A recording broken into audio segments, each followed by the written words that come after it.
Hey there, and welcome back to English in Fluency. I am your host, Alex, and I am so glad you decided to join me today, because what we are about to do is something that a lot of English learners think is really hard, but actually it is one of the most fun things you can learn. Have you ever been in a situation where you are talking to someone in English, or maybe you are watching a movie, or listening to a podcast, and the people are just talking so naturally and so casually that you understand most of the words, but then suddenly someone says something, and you have no idea what they just said, but everyone else seems to understand perfectly, and they just keep talking like nothing happened. Yeah, that used to happen to me all the time when I was learning languages too. And it is one of the most frustrating feelings in the world because you feel like you are so close to understanding everything, but there is just this little gap that keeps you from feeling completely confident in the conversation.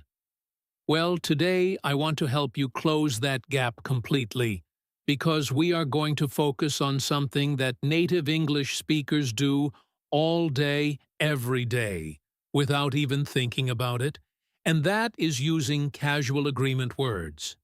Now, when I say casual agreement words, I am not talking about saying yes or no, or I agree, or I think so too. You probably already know those phrases, and they are perfectly fine to use.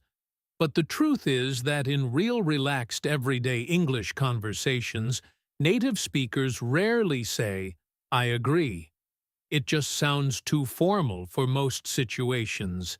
Instead, they use these little short words and sounds and phrases that show they are listening and they understand and they agree with what the other person is saying. Things like yeah and yep and uh-huh and right and exactly and totally and for sure and absolutely and makes sense and I feel you and tell me about it and no doubt and you bet and so many more. And the thing is, these words are everywhere. They are in every conversation, every podcast, every movie, every TV show, every coffee shop, chat, every phone call between friends. You literally cannot have a natural conversation in English without hearing these words and without using them yourself. But here is the problem. Most textbooks do not teach these words. Most English courses skip right over them. And most teachers do not spend time explaining them because they seem too simple or too informal. But let me tell you something. These little words are actually the secret to sounding natural in English. They are the glue that holds conversations together. They are what makes someone sound like they have been speaking English for years instead of months. And once you start recognizing them and using them yourself, your listening comprehension is going to improve so fast. It is going to surprise you.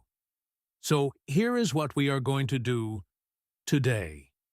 I am going to play out several conversations between different people in different situations. And these conversations are going to be full of these casual agreement words. Some of them you might already know, and some of them might be completely new to you, and that is perfectly fine. After each conversation, I am going to break it down for you and explain every single agreement word that was used, what it means, why the person used it, and how you can start using it in your own conversations. And then I am going to give you a chance to practice. I will say something, and I want you to respond with one of the agreement words you just learned. You can say it out loud if you are alone, or you can just think it in your head if you are around other people. But I really want you to actively participate, because that is how your brain learns best. Not just by listening, but by doing. So, if you are ready, grab a cup of tea, or coffee, or water, or whatever you like to drink, get comfortable, and let us jump right into our first conversation.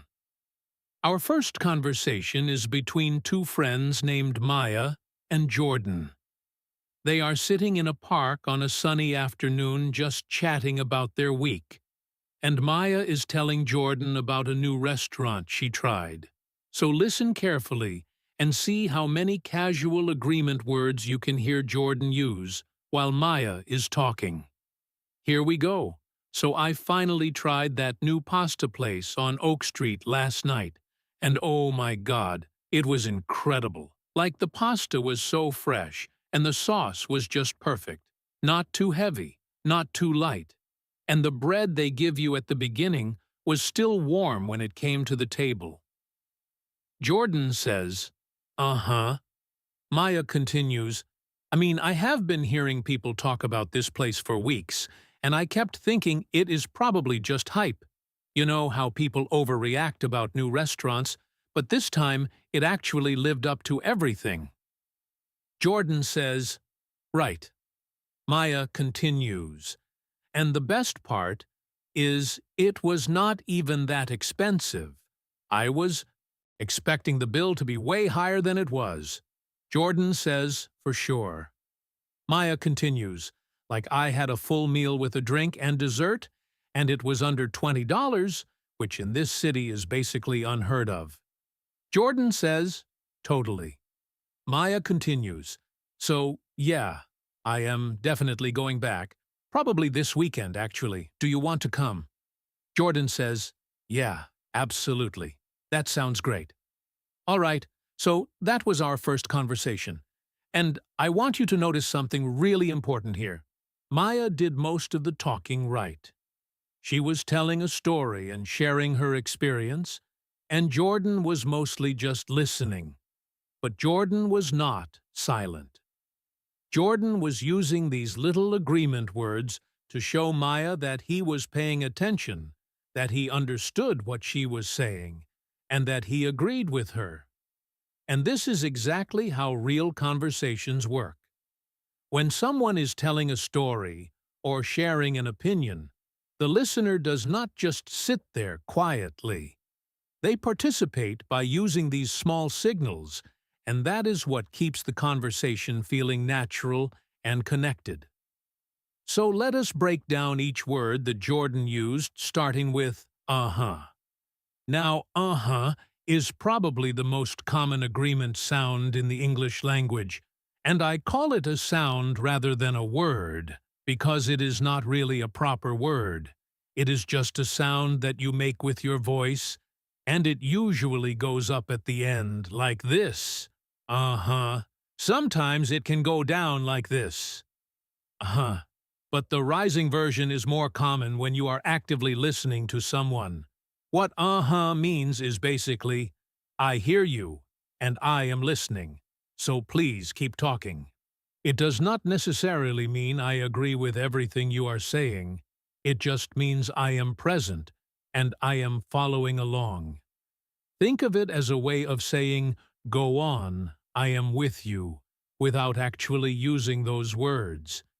And you will hear this in every single English conversation, especially on the phone, because when you are on the phone, people cannot see you nodding your head, so they need to hear something from you to know that you are still there and still listening.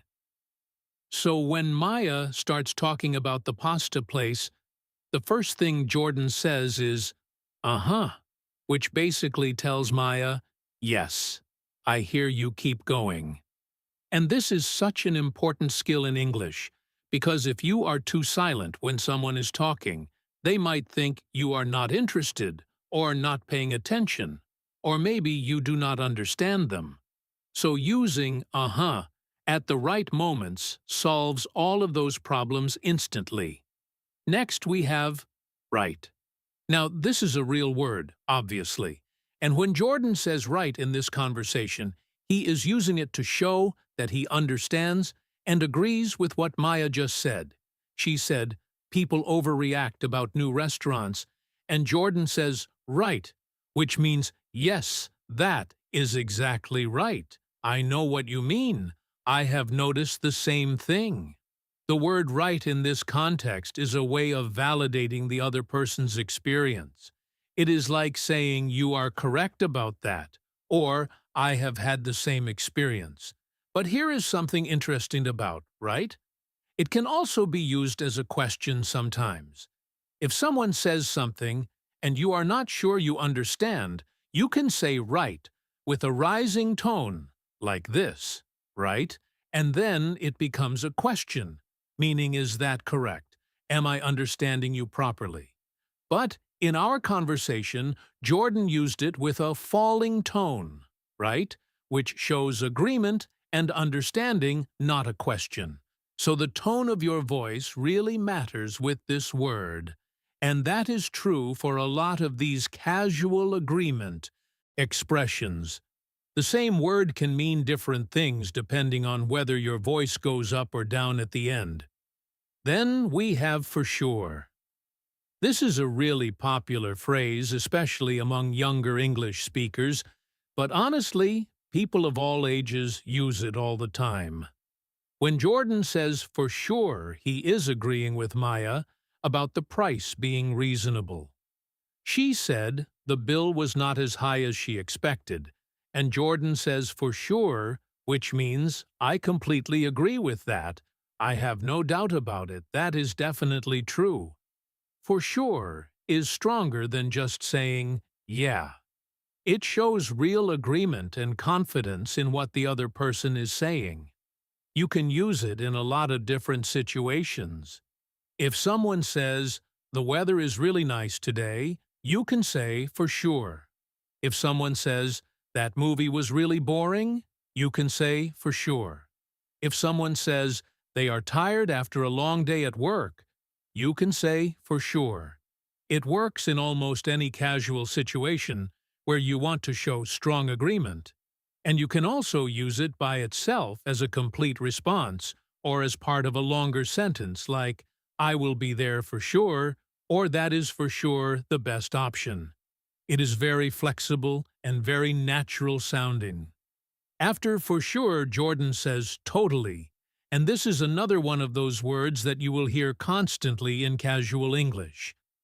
Totally is interesting because its original meaning is completely or entirely, but in casual conversation, it has evolved into a general agreement word. When Maya says that $20 for a full meal is basically unheard of in their city, Jordan says totally, which means I completely agree. That is exactly right, absolutely. Totally is very similar to for sure in meaning and strength. They are almost interchangeable in most situations, but totally feels just a little bit more casual and relaxed to me. It is the kind of word you use with friends and people you are comfortable with. You probably would not say totally to your boss or in a job interview, but with friends at a park talking about a restaurant, it is absolutely perfect. Some other examples of how you might use totally. Someone says, this is the best coffee I have ever had, and you say, totally. Someone says, I cannot believe how late it is already, and you say, totally. Someone says, that test was so hard, and you say, totally. See how easy it is. It just flows naturally into almost any conversation. And finally at the end, Jordan says, yeah, absolutely, and I want to talk about both of those. Yeah is of course the most basic casual agreement word in English. It is just a relaxed version of yes, and you can use it in pretty much any situation that is not extremely formal. But what I want you to notice is how Jordan combines it with absolutely. He does not just say yeah, or just say absolutely. He says yeah, absolutely. And this combination is really powerful because it sounds so natural and so genuinely enthusiastic. When Maya asks if Jordan wants to come to the restaurant with her, Jordan could have just said yes or sure or yeah. But by adding absolutely, he is showing extra enthusiasm. He is saying, not only do I want to come, I really, really want to come.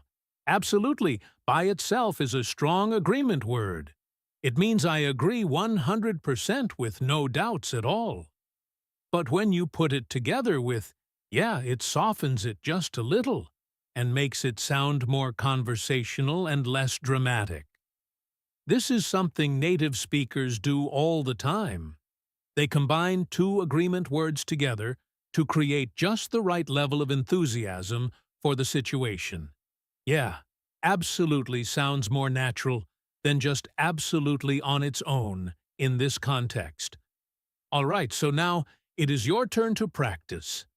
I am going to say a few statements, and I want you to respond with one of the agreement words we just talked about. Remember, you can say it out loud or think it in your head, but try to respond quickly without overthinking it, because that is how real conversations work.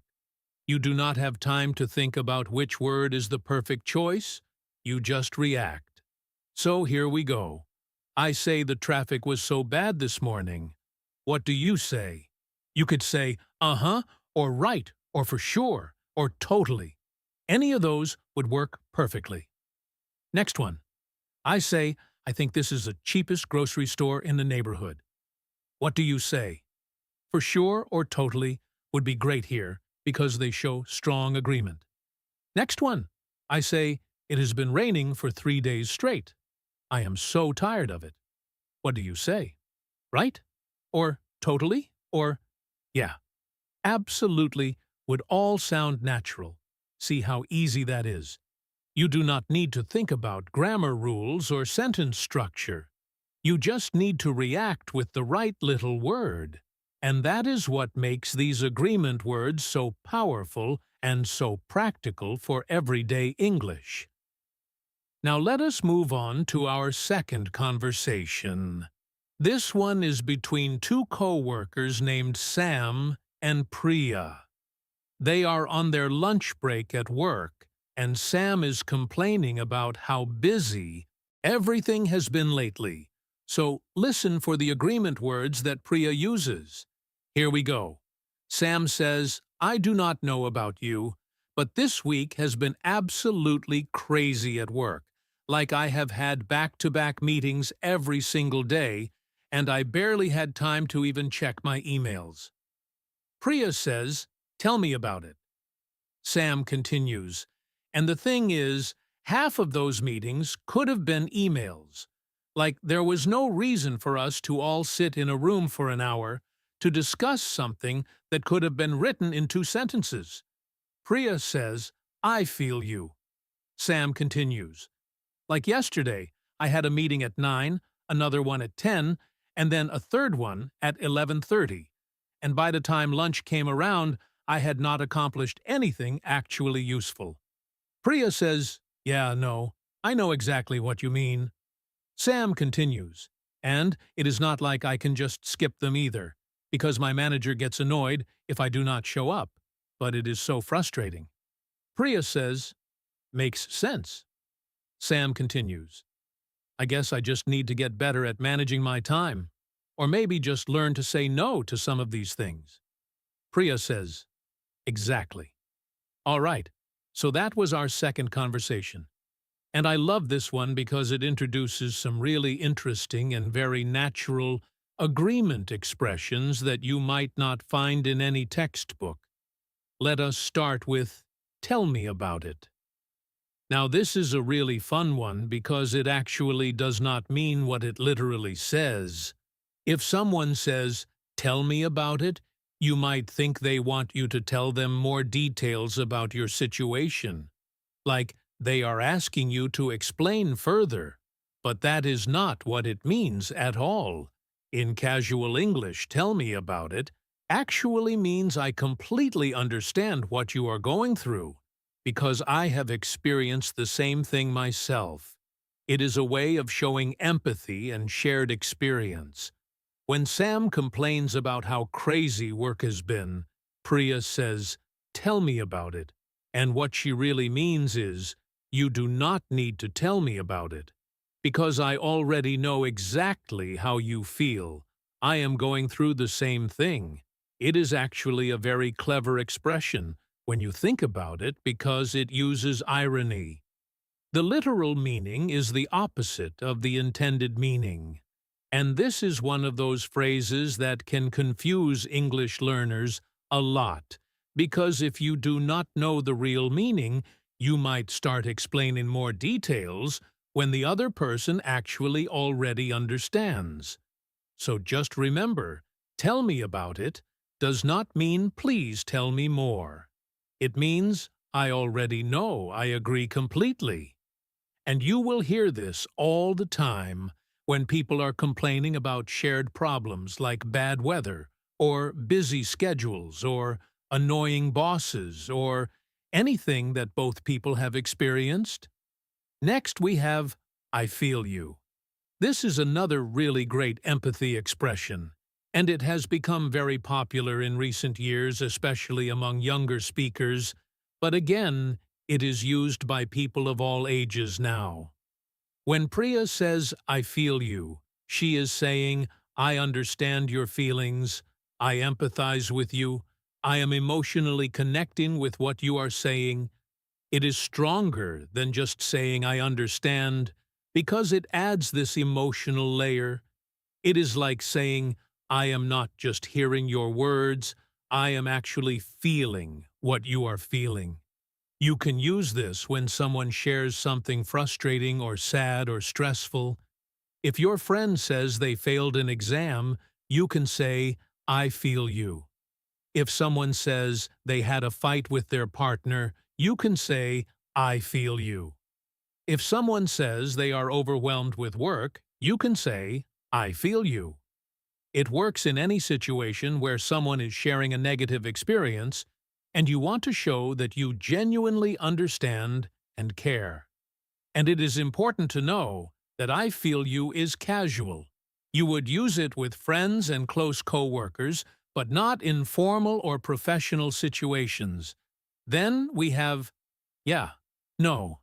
And this one is really interesting because it might seem contradictory at first.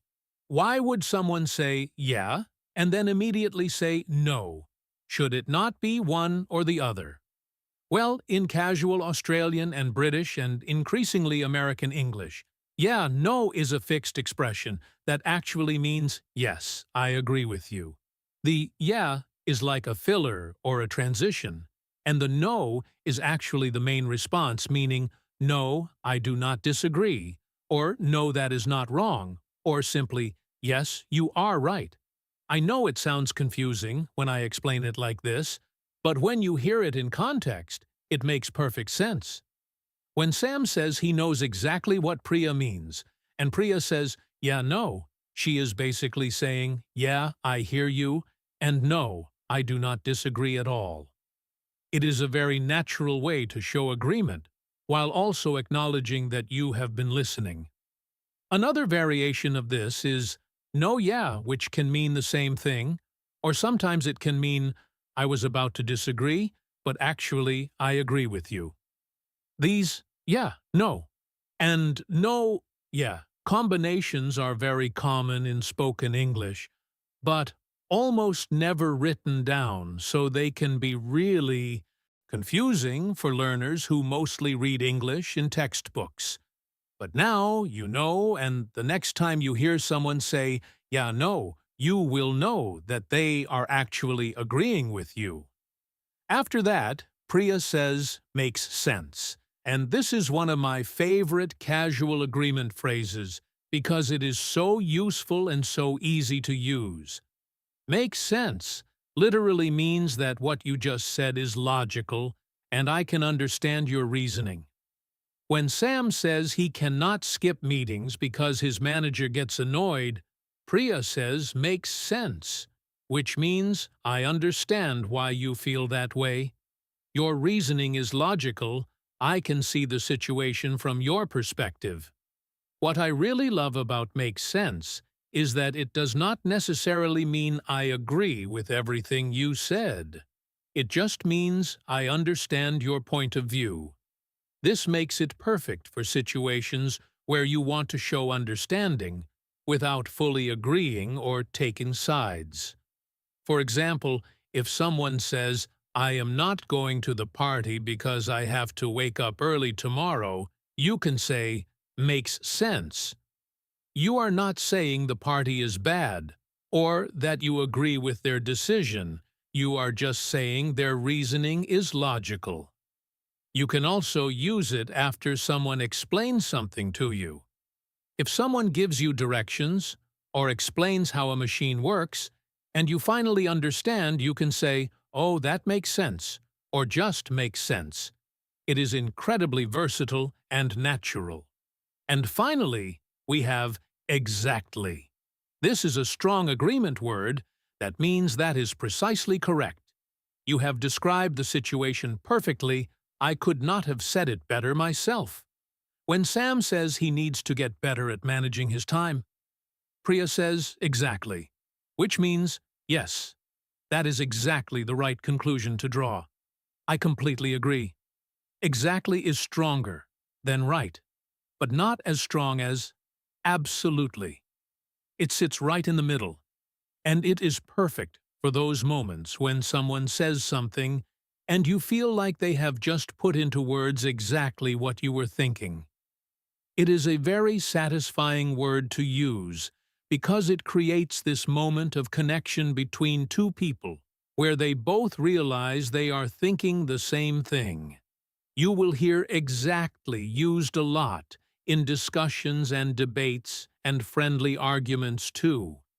If someone makes a really good point, you can say exactly to show that you think their point is perfectly valid.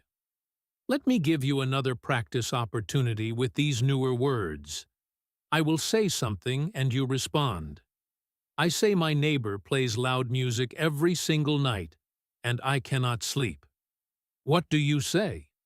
Tell me about it would be perfect here, or I feel you. Both show empathy for a frustrating situation. Next one.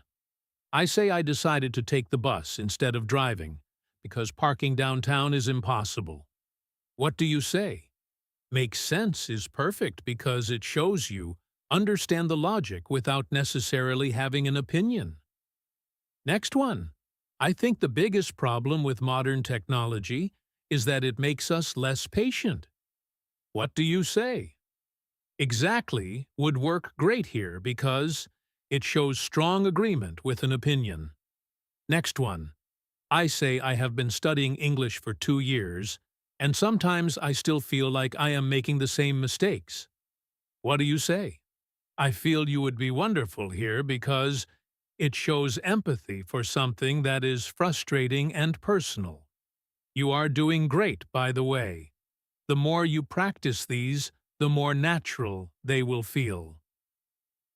Now let us move on to our third conversation, and this one is going to introduce some slightly different agreement words that you might not use as often, but they are still really important to recognize when you hear them.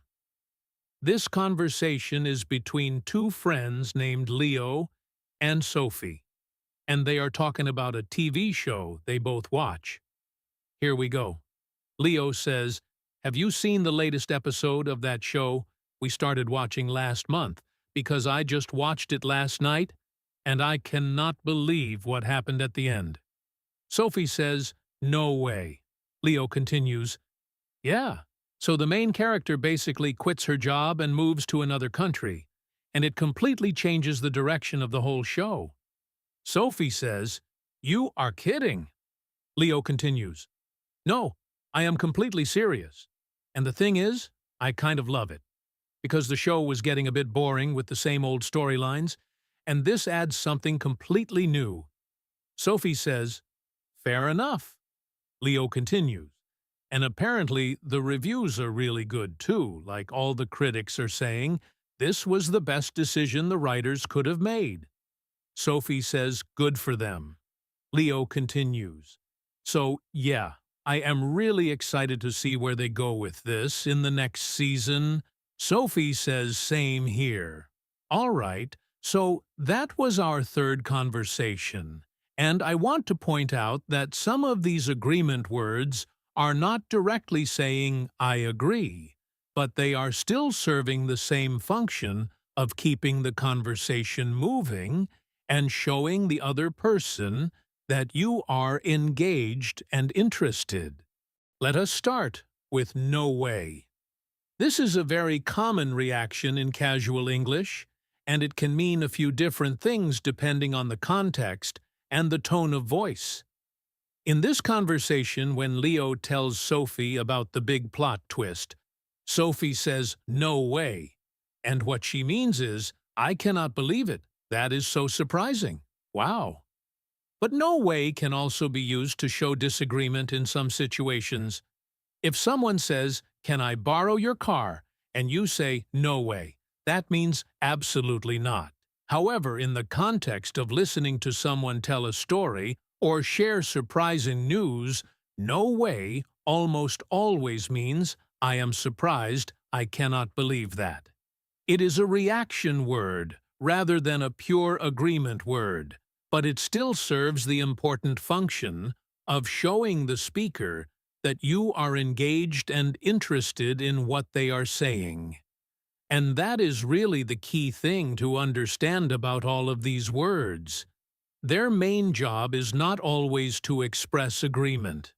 Sometimes their job is to show that you are listening, that you care, that you are emotionally present in the conversation. "No way" does exactly that. It tells the speaker that their information surprised you, and that makes them feel heard and valued. Then we have "you are kidding," which is very similar to "no way" in this context. When Sophie says "you are kidding," she is not actually asking if Leo is joking. She is expressing surprise. It is basically a shorter way of saying, "You have got to be kidding me," or "Are you serious right now?" And just like "no way," it shows engagement and interest in what the other person is saying. The funny thing is that both "no way" and "you are kidding" can also be used when someone is actually joking. Like if your friend says, "I just won $1 million," and you know they are joking, you might say "you are kidding," right? Or "no way," as a way of playing along. But in our conversation, Leo is telling the truth. And Sophie knows that, so these phrases are just expressions of surprise. And this is one of the tricky things about casual English. The same phrase can mean completely different things depending on the context and the tone of voice, so you always have to pay attention to the situation, not just the words themselves. Next we have "fair enough," and this is a really interesting expression. Fair enough basically means, "I understand your point, and even though I might not completely agree with it, or it is not what I would have chosen, I accept it as reasonable." When Leo says he loves the plot twist, even though it is a big change, Sophie says "fair enough," which means, "Okay, I can see why you would feel that way. That is a reasonable position to take." Fair enough is often used when someone presents an opinion that is different from yours, but you can understand their reasoning. It shows respect for the other person's perspective, without necessarily agreeing with it fully. For example, if your friend says they do not like coffee and they prefer tea, you might say, "Fair enough." You are not saying "I agree that tea is better." You are just saying "I accept that" as a valid preference. This is a really sophisticated conversational tool because it allows you to keep a conversation friendly and positive even when you disagree with someone. It is much better than saying "I disagree" or "you are wrong," because it does not create conflict. It creates understanding. After that, Sophie says "good for them." And this is another phrase that is not exactly agreement, but serves a similar social function in conversation. "Good for them" is an expression of approval or support. When Leo says the critics are giving the show good reviews, Sophie says "good for them," which means, "I am glad to hear that they deserve it." That is a positive thing. You can use good for them or good for you in many situations. If someone tells you they got a promotion at work, you can say good for you.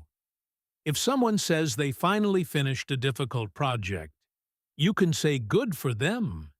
It is a warm and supportive response that shows you are happy about something positive that happened to someone else. And in the context of our conversation, it keeps the energy positive and shows Sophie is engaged and happy about the information Leo is sharing. And finally, we have same here, which is a really simple and really useful agreement expression. Same here literally means the same thing is true for me, or I feel the same way, or I am in the same situation. When Leo says he is excited to see where the show goes next, Sophie says same here, which means I am also excited to see where the show goes next. Same here is great because it is so efficient. Instead of repeating the whole sentence, you just say same here, and the other person knows exactly what you mean. You can use this in tons of situations. Someone says, I am so tired today, and you say, same here. Someone says, I loved that movie, and you say, same here. Someone says, I have no idea what to eat for dinner, and you say, same here. It is quick, it is easy, and it sounds very natural. Some similar expressions include me too, and same and ditto, but same here is probably the most common in casual spoken English. Let me give you another practice opportunity with these newer words. I will say something and you respond. I say, I just found out that my favorite singer is coming to our city next month. What do you say? No way, or you are kidding, would both be perfect here because they express surprise. I say, I decided to start waking up at 5 in the morning to exercise before work. What do you say? Fair enough would work well, because it shows you accept their reasoning even if you might not do the same thing yourself. I say, my sister just got accepted into a really good university. What do you say? Good for her or good for them would be perfect. I say, I am so ready for the weekend. I just want to relax and do nothing. What do you say? Same here is ideal for this situation. You are really getting the hang of this, and I can tell that these words are starting to feel more natural to you already. Now let us talk about something really important, and that is how to use these agreement words in combination with each other, because in real conversations, native speakers rarely use just one agreement word at a time. They often string 2 or 3 of them together to create a more natural and more expressive response. For example, instead of just saying, yeah, someone might say, yeah, no, totally. Instead of just saying, right, someone might say, right, exactly. Instead of just saying, for sure, someone might say, oh, for sure, absolutely. And these combinations are not random. There is actually a pattern to how native speakers combine these words, and once you understand the pattern, you can start creating your own natural combinations too. The general rule is that you start with a lighter agreement word and then build up to a stronger one. So you might start with yeah, which is light and casual, and then add totally or absolutely, which are stronger. Or you might start with right, which shows understanding, and then add exactly, which shows stronger agreement. The light word opens the response, and the strong word closes it, and the whole thing sounds very natural and very native. Think of it like building a sandwich. You need the bread on both sides to hold it together. The first agreement word is the bottom piece of bread, and the second one is the top piece. And together, they create a complete and satisfying response. Some common combinations you will hear are, yeah, totally, and yeah, exactly, and yeah, for sure, and right, exactly, and oh, totally, and no, yeah, exactly, and yeah, no, for sure. And you can even have three-word combinations like, yeah, no, totally, or right, exactly, absolutely. But you should be careful not to overdo it because if you string too many agreement words together, it starts to sound unnatural and a bit silly. Another important thing to understand is the role of small filler words that often come before these agreement words. Words like oh and well and like and so and man, these little words do not change the meaning of the agreement, but they add emotion and personality to your response. If someone says, yeah, totally, it sounds good. But if someone says, oh yeah, totally, it sounds even more natural and expressive. The oh adds a feeling of realization or surprise. If someone says, well, yeah, it adds a feeling of thoughtfulness, like they are considering the statement before agreeing. If someone says, like, yeah, totally, the like adds a casual, youthful energy to the response. And if someone says, man, yeah, for sure, the man adds emphasis and emotion, showing that the person feels strongly about what they are agreeing with. These little filler words are like seasoning in cooking. The dish is fine without them, but with them, it tastes so much better. Let me give you a longer conversation now that shows how all of these elements work together in a more complex and more realistic way. This conversation is between three friends named Chris, Nina, and Derek, and they are talking about a trip they are planning. Here we go. Chris says, so I have been looking at flights for our trip, and honestly, the prices are getting ridiculous. Like I found one for $400 last week, and now the exact same flight is $650. Nina says, oh, no way. That is insane. Derek says, yeah, no, that happened to me last year when I was booking my flight to visit my brother. The prices literally doubled in 3 days. Chris continues, and the thing is, if we wait any longer, they are probably going to go up even more. But I also do not want to book too early in case something changes with our plans. Nina says, right, makes sense. Derek continues, like what if one of us gets sick or something comes up at work and we cannot go? Then we lose all that money. Nina says exactly. Chris says, I guess we could get travel insurance, but that adds another $50 per person on top of everything. Derek says, for sure. But honestly, at this point, I think it might be worth it just for the peace of mind. Nina says, yeah, totally. I would rather pay a little extra and not have to worry about it. Chris says, okay, so should we just book it this weekend? Then, like all three of us together. Derek says, sounds good to me. Nina says, same here. All right, so that was a longer conversation with three people, and I want you to notice how naturally all of these agreement words flow within the discussion.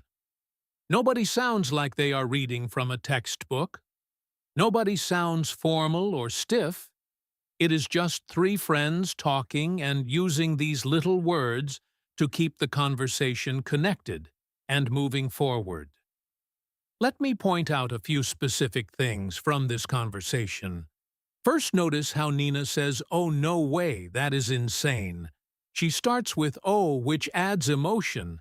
Then she uses no way to show surprise. And then she adds, that is insane, which is not an agreement word, but is a natural reaction that adds energy to the conversation. This is a perfect example of how agreement words are often mixed with other reactions to create a complete and natural response. Then notice how Derek says, yeah, no, that happened to me. The yeah, no combination shows agreement with what Chris said, and then he immediately follows it with a personal experience, which is another very natural thing to do in conversation. When you agree with someone and then add your own related experience, it makes the conversation feel more connected and more personal. Then notice how Nina says, right, makes sense.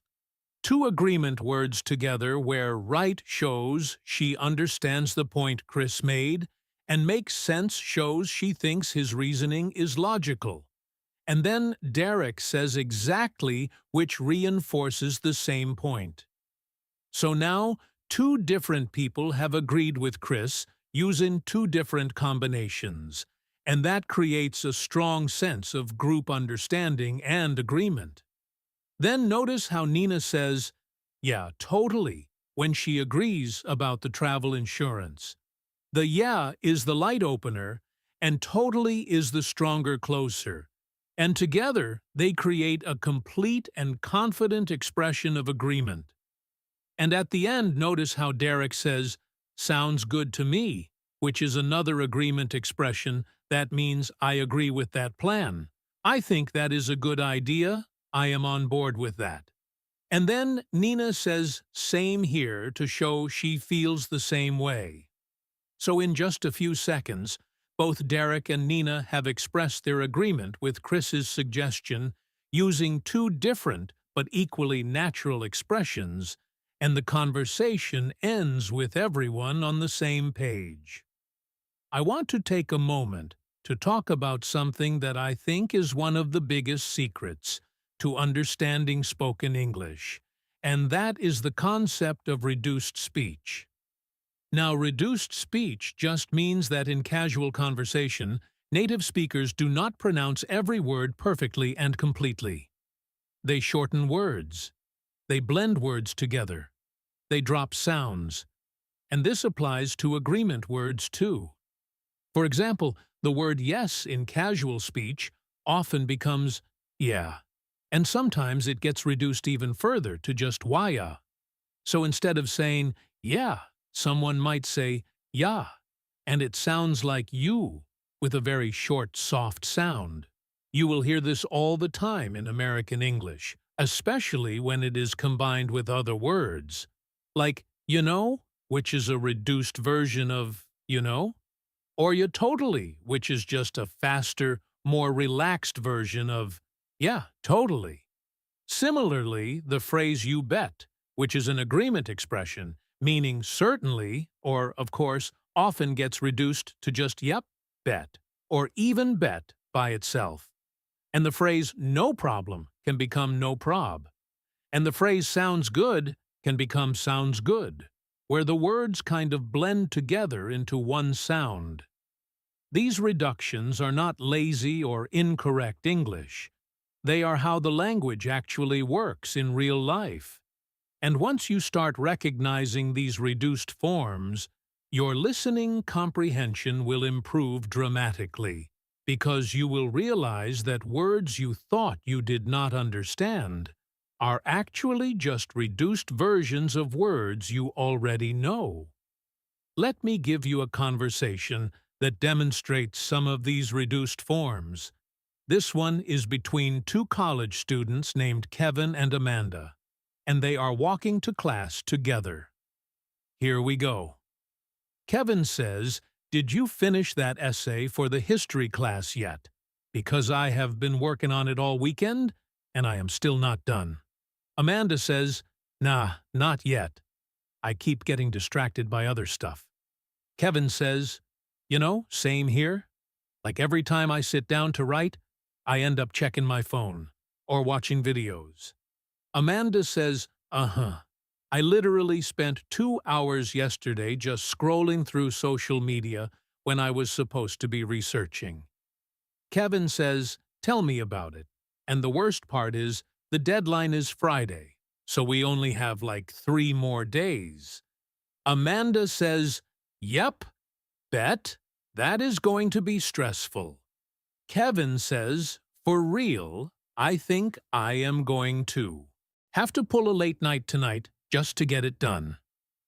Amanda says, "Sounds good.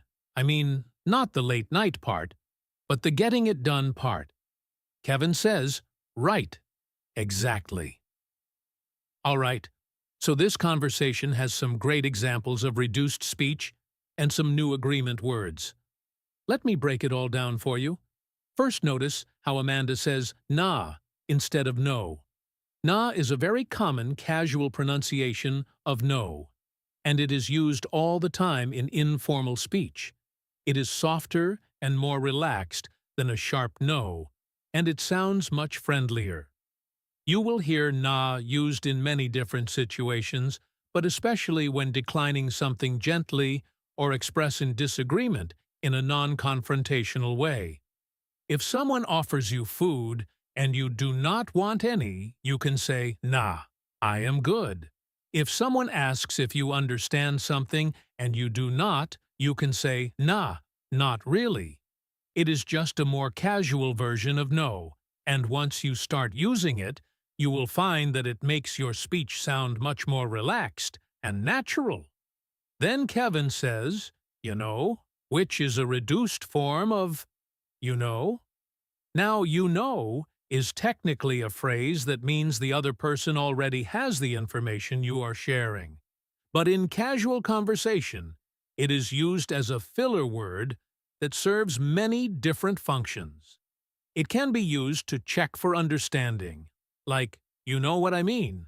It can be used to introduce a point, like, you know, the thing about this class is, and it can be used as a soft agreement or acknowledgement, like, you know, meaning, I hear you, I understand. In our conversation, Kevin uses, you know, as a connector before saying same here, and it makes the whole sentence feel more conversational and less formal than if he had just said same here by itself. Then Amanda says, huh, which we talked about before, and you can hear how in this conversation it gets pronounced very quickly and softly, almost like a grunt. This is how uh-huh sounds in real casual speech.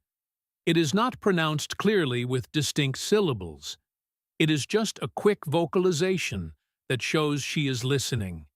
And this is so important to understand, because if you are listening for a clearly pronounced uh-huh, you might miss it entirely when a native speaker says it quickly in the middle of a conversation. The same is true for all of these agreement words. They are rarely pronounced clearly and carefully. They are almost always reduced and softened and blended into the flow of speech. Then Kevin says, tell me about it, which we learned before, and Amanda responds with yep, bet. Now, this is a new combination for us. Yep is of course a casual version of yes, similar to yeah, but with a slightly different sound. And bet by itself is a slang expression that has become very popular in recent years, especially among younger speakers. When someone says bet in this context, it means I agree, I understand, I am on the same page. It comes from the idea of making a bet where you are so confident in something that you would bet money on it. But in casual conversation, it has evolved into a general agreement word. You might hear someone say, bet when they agree to do something like, hey, can you help me with this? And the person says, bet, meaning, yes, I will do that. Or someone shares an opinion, and the other person says, bet, meaning, I agree with that. And when Amanda says, yep, bet, she is combining two agreement words together, which we learned about earlier. The yeep is the light opener, and bet is the stronger closer, and together they create a natural and modern-sounding expression of agreement. Then Kevin says, for real, and this is a great new agreement expression for us. For real basically means I seriously mean what I am saying, or I genuinely agree with that. It is stronger than just saying, yeah, and it adds a layer of sincerity and emphasis. When Kevin says for real about the deadline being stressful, he is saying, I am not exaggerating, I genuinely believe this is going to be stressful. For real can also be used as a question. If someone tells you something surprising, you might say, "For real," meaning, "Are you serious? Is that actually true?" But in our conversation, Kevin uses it as a statement showing genuine agreement and emphasis. Some similar expressions that mean basically the same thing include seriously and honestly and truly. But "for real" has a particular casual and expressive quality that makes it very popular in spoken English, especially among friends and peers. Then Amanda says, "Sounds good," but she adds a really interesting clarification. She says, "Sounds good." I mean, not the late night part, but the getting it done part. And this is such a natural thing to do in conversation. Sometimes you agree with part of what someone says, but not all of it. And instead of disagreeing directly, you use an agreement word and then immediately clarify what exactly you are agreeing with. This keeps the conversation positive and friendly, while still allowing you to express a nuanced position. It is a very sophisticated conversational skill, and Amanda does it perfectly here. Let us do some practice with these new words. I will say something, and you respond using one of the expressions we just learned. Ready?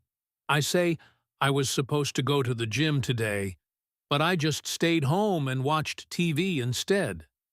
What do you say? "Nah" is perfect here, as a casual way of saying no. I did not do what I was supposed to do either, if that is your situation, or you could say, "Tell me about it," or "For real." I say the professor keeps adding more assignments every week. I cannot keep up. What do you say? "For real," or "Bet," or "Tell me about it" would all work great. I say, "Do you want to study together at the library tomorrow?" What do you say?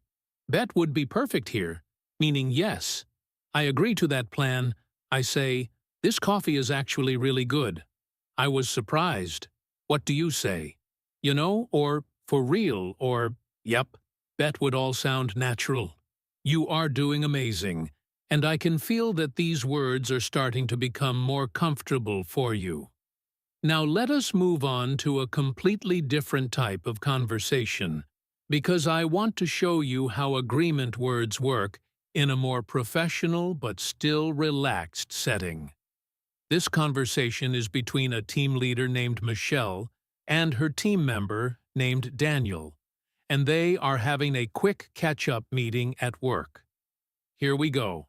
Michelle says, "So Daniel, how are things going with the new project? Are you making progress?" Daniel says, "Yeah, I think so. I finished the first phase last week, and I am about halfway through the second phase now." Michelle says, "Great. That sounds about right, based on the timeline we discussed."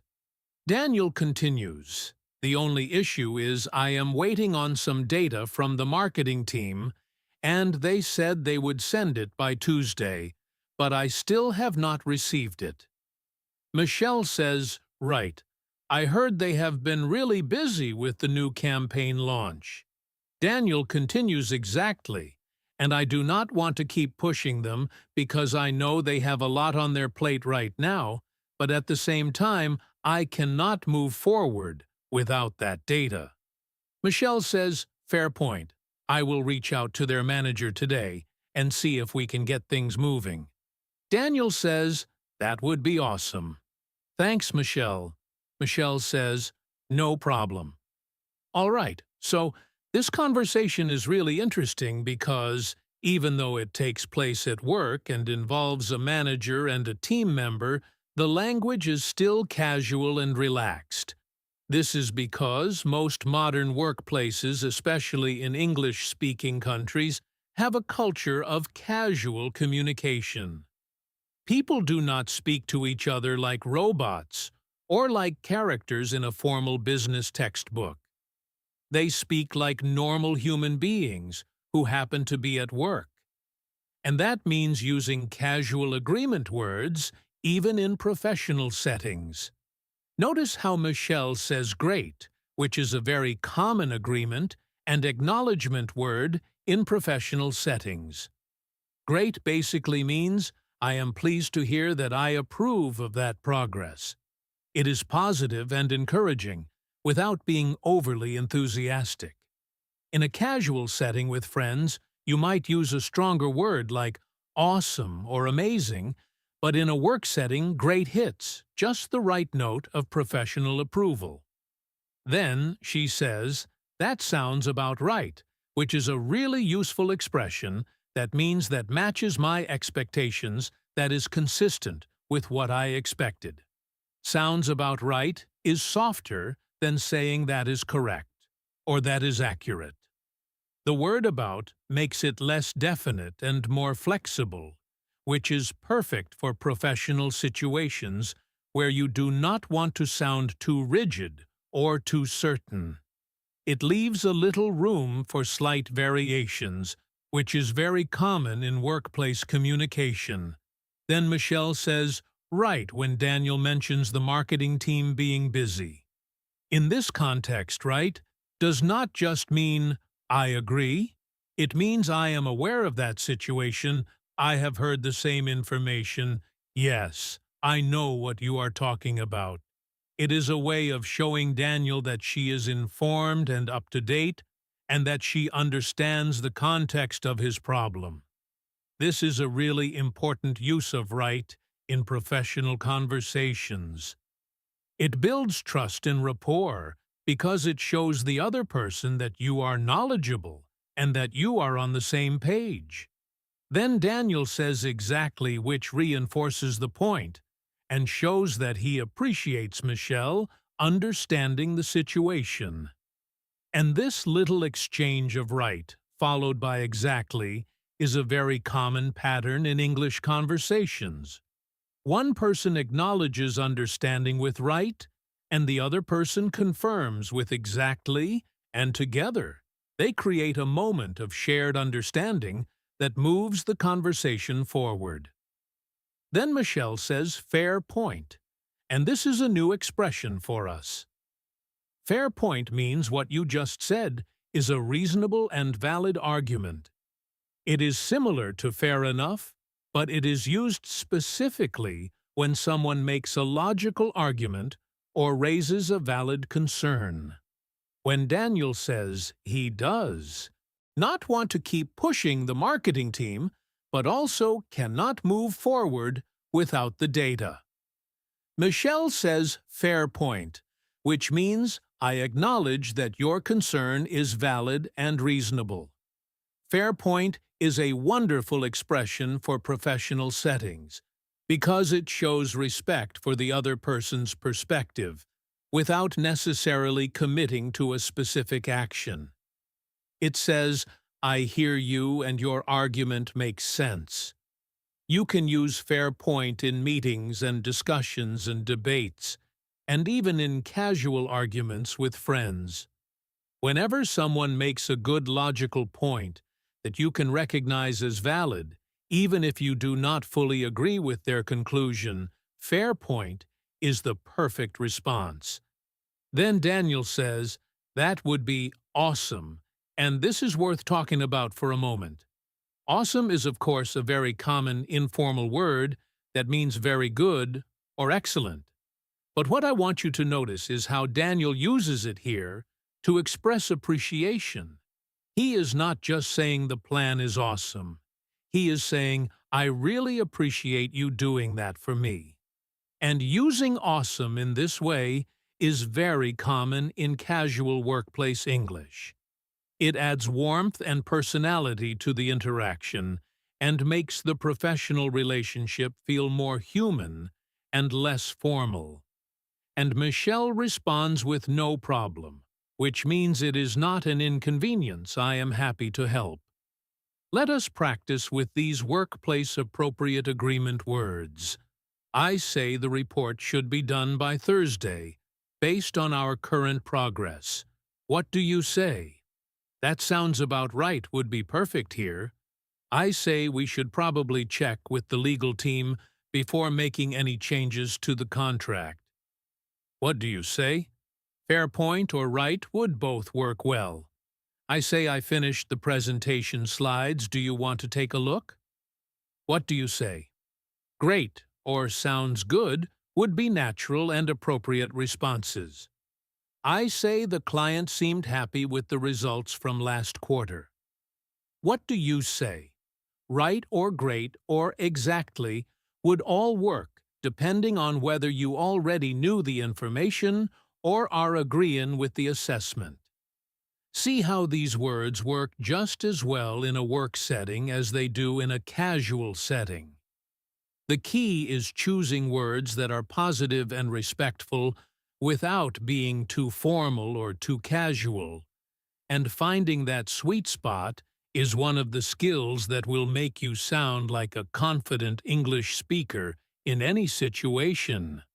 Now I want to talk about something that I think is one of the most fascinating aspects of casual English agreement, and that is how tone of voice can completely change the meaning of an agreement word.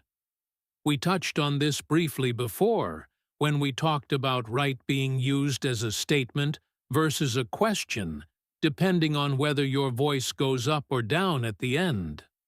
But this principle applies to almost every agreement word we have discussed, and understanding it will take your listening comprehension to a whole new level.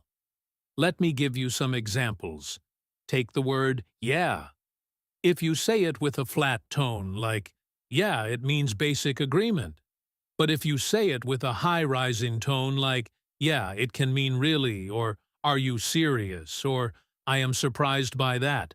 If you say it with a long, drawn-out tone, like, yee, it can mean I am skeptical, or I am not sure about that.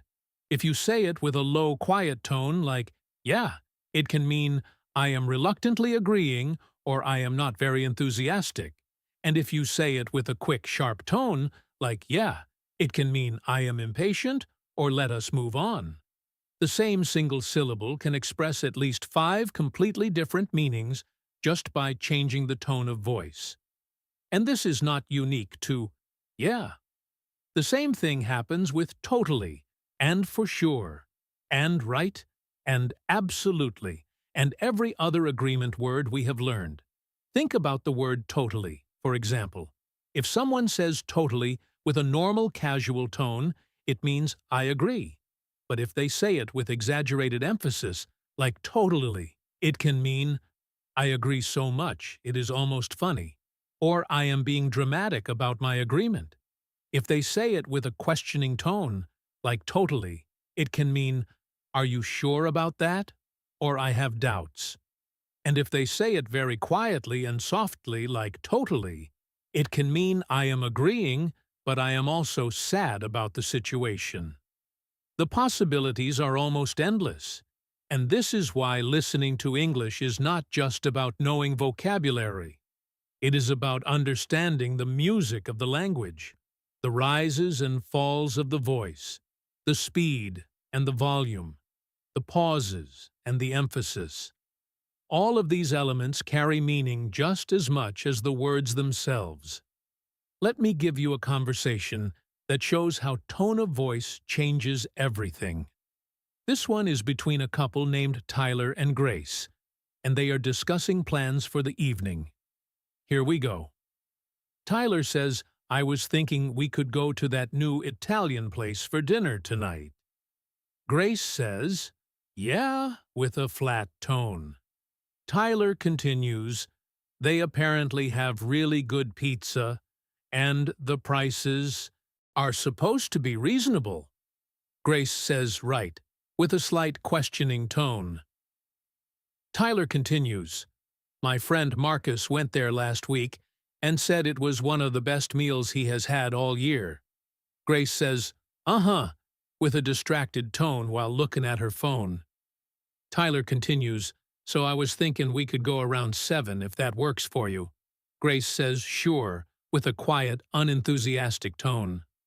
Tyler pauses and then says, you do not really want to go, do you? Grace says, well, I just found out that the movie we wanted to see is leaving theaters this weekend. and I was kind of hoping we could see it tonight instead. Tyler says, "Oh, right. Yeah, that makes sense. I did not realize it was the last weekend." Grace says, "Totally. And I feel bad because I know you have been wanting to try that restaurant." Tyler says, "Nah, do not worry about it. We can go to the restaurant next weekend. The movie is more important." Grace says, "For sure. Thanks for understanding." All right, this conversation is brilliant because it shows how agreement words can actually hide disagreement or hesitation when the tone of voice does not match the words. Let me break it down carefully. When Grace first says yeah with a flat tone, she is not showing any enthusiasm. She is technically agreeing, but her voice is telling Tyler that she is not excited about the idea. Then, when she says right with a questioning tone, she is not really agreeing at all. She is basically saying, "Are you sure about that?" or "I have my doubts." Then, when she says, "Uh-huh," with a distracted tone while looking at her phone, she is showing that she is not fully present in the conversation. She is physically saying the right word, but her tone and her body language are telling a completely different story. And then, when she says "sure" with a quiet, unenthusiastic tone, she is agreeing to the plan, but clearly without any real desire to do it. This is what we call passive agreement or reluctant agreement, and it is a very common thing in real conversations. People sometimes agree to things they do not really want to do, and their tone of voice reveals their true feelings even when their words say yes. The turning point in the conversation comes when Tyler notices the mismatch between Grace's words and her tone, and he asks her directly if she really wants to go. This is a really important social skill in English. Being able to read between the lines and understand that someone's words might not match their true feelings. And Grace then explains what she actually wants, which is to see the movie instead. And notice how, after the truth comes out, the agreement words completely change in tone. Grace says, "Oh, right, yeah, that makes sense." And this time her tone is genuine and warm because she is actually agreeing.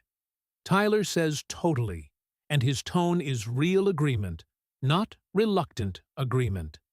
And Grace says "for sure," with genuine appreciation. The words are the same, but the tone is completely different, and the meaning is completely different. This is why I always tell my students that listening to English is not just about hearing words. It is about hearing the emotion and the intention behind the words. And that is a skill that takes time to develop.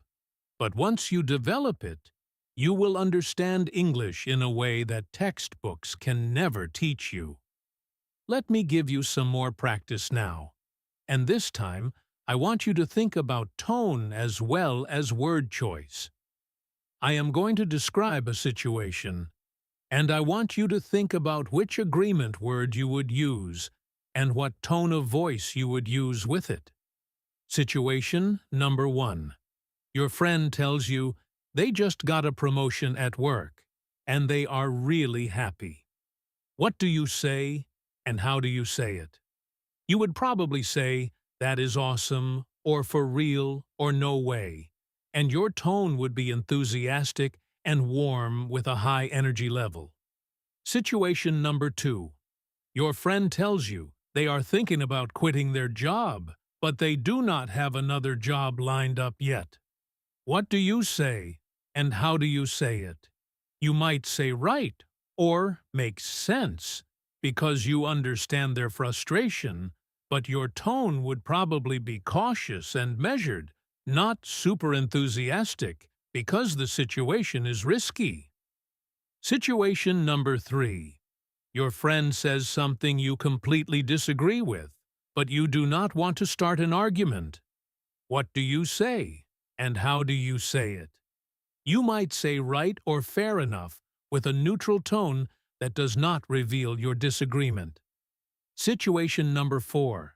Someone tells you a secret and you already knew it. What do you say and how do you say it? You might say, yeah, with a knowing tone, or right with a flat tone that shows this is not new information for you. See how the tone changes everything. The words are simple, but the way you say them carries all the meaning.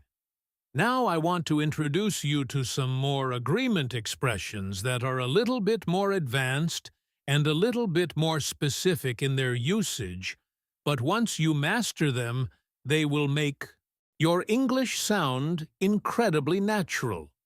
The first one is, you can say that again. Now, this is another expression that does not mean what it literally says. If someone says, you can say that again, they are not asking you to repeat yourself. What they actually mean is, I completely agree with what you just said, and I agree so strongly that you could say it again, and I would still agree. It is an expression of strong, enthusiastic agreement, and it is often used when someone expresses an opinion that you have held for a long time. For example, if someone says the traffic in this city is getting worse every year, and you have been thinking the exact same thing, you might say, you can say that again. It is a fun and expressive way to show strong agreement, and it always sounds friendly and warm. Another great expression is preach it or just preach. This one comes from the idea of a preacher in a church delivering a sermon, and it is used when someone says something that you feel is so true and so important that they should be standing at a podium preaching it to a crowd. It is a very enthusiastic and slightly dramatic way of showing agreement, and it is mostly used among friends in very casual settings. If your friend says people need to stop comparing themselves to others on social media, and you strongly agree, you might say, preach. It is humorous and warm, and it shows that you are not just agreeing, but you are passionately agreeing.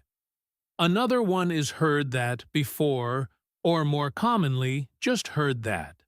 This is used when someone tells you something that is not new information for you because you have already heard it from someone else or experienced it yourself. It is a way of acknowledging what the person said, while also letting them know that this is not news to you. For example, if someone tells you that the new coffee shop on Main Street is really good, and you already knew that, you might say, heard that. It is not rude or dismissive when said with the right tone. It is just a casual way of saying, yeah, I know, I have heard that before. And another really useful one is, I will say.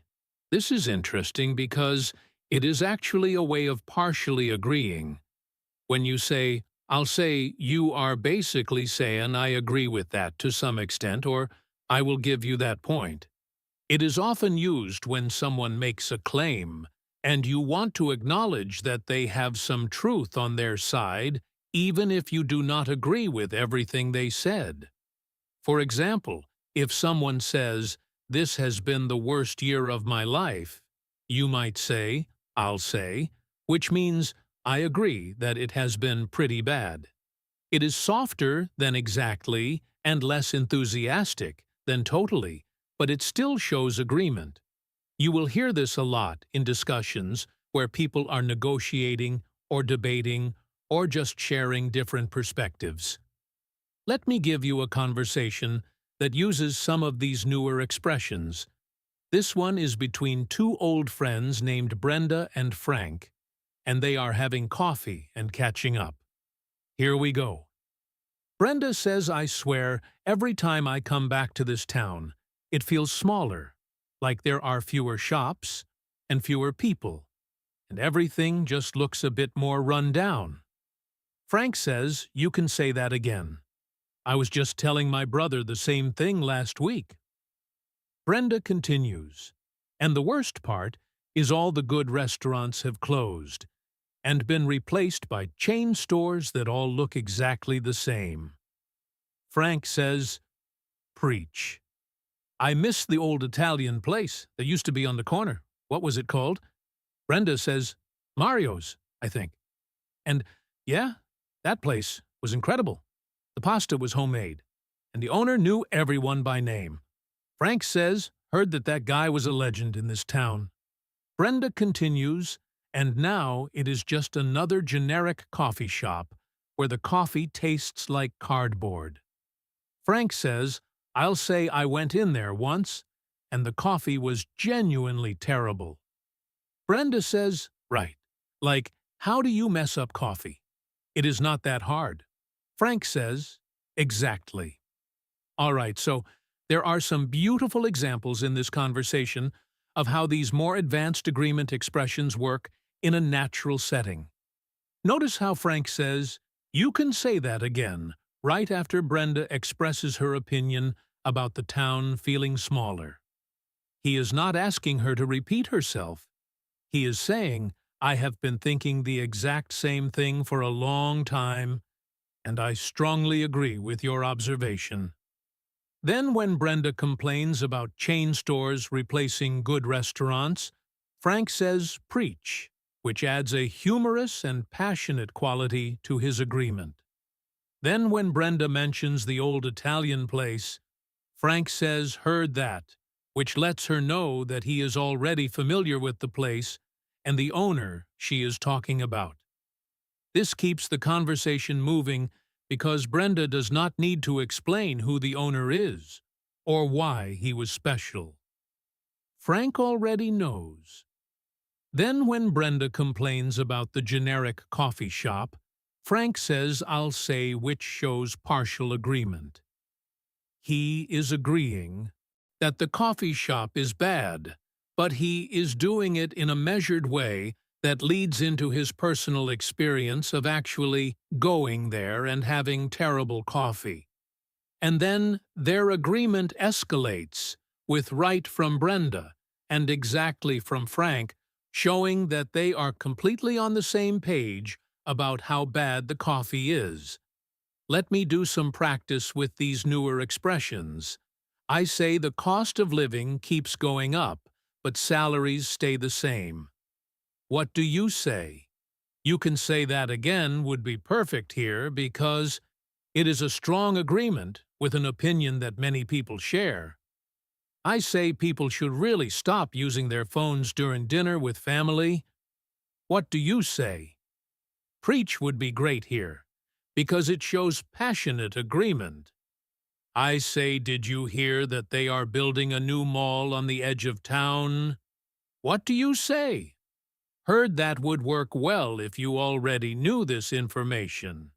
I say the new season of that show is not as good as the first season.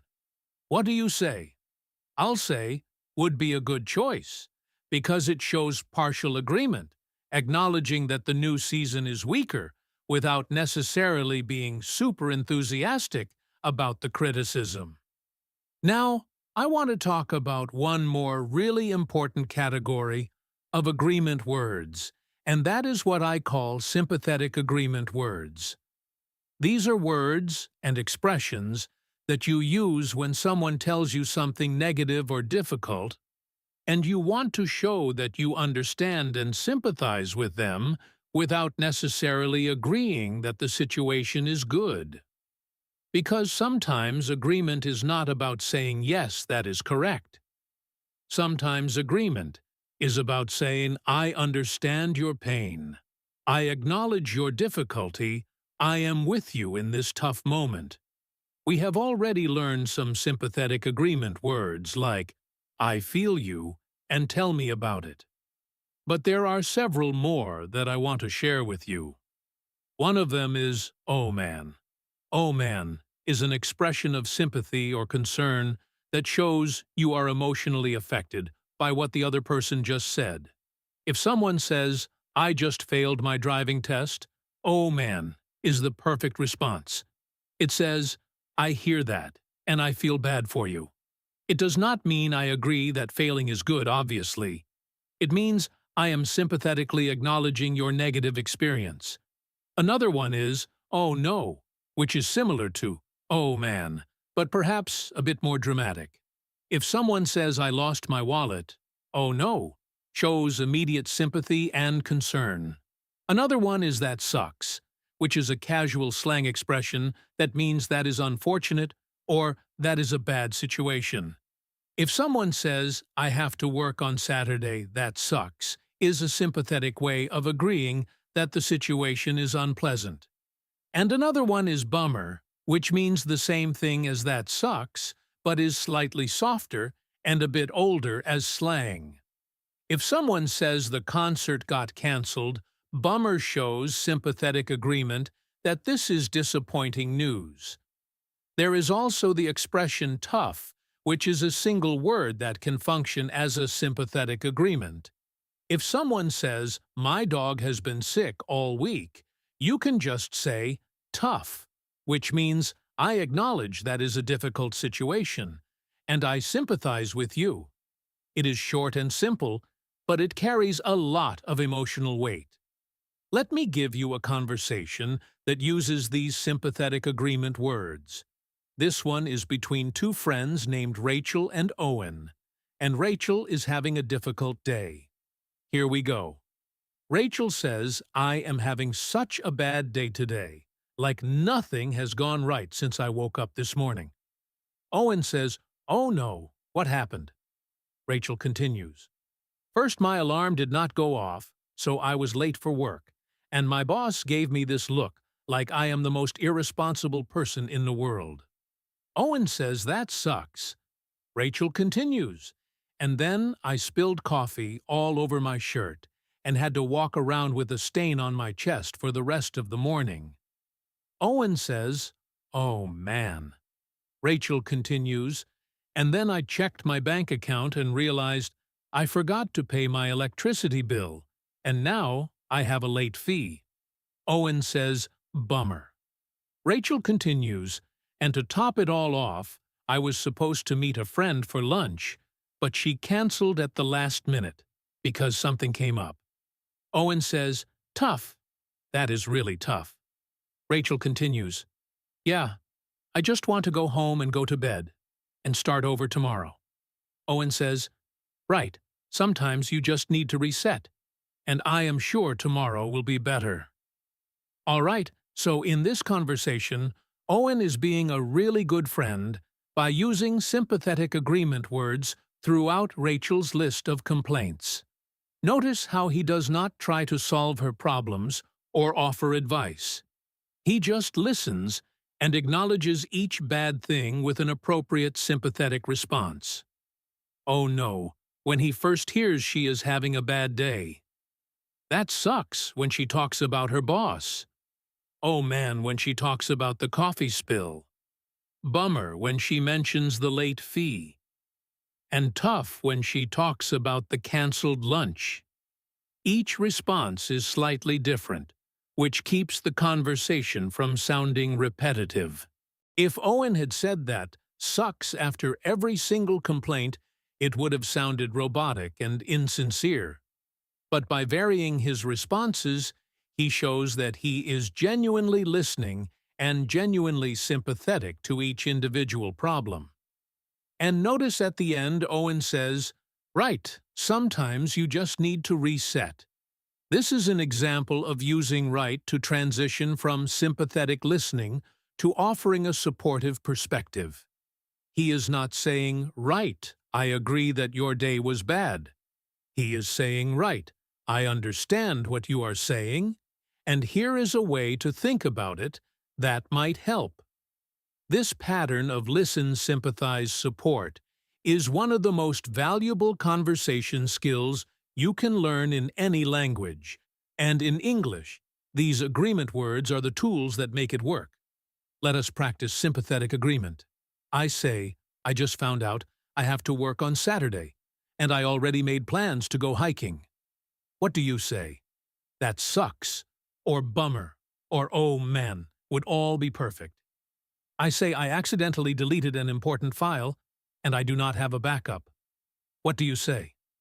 Oh no, or that sucks, would be natural responses.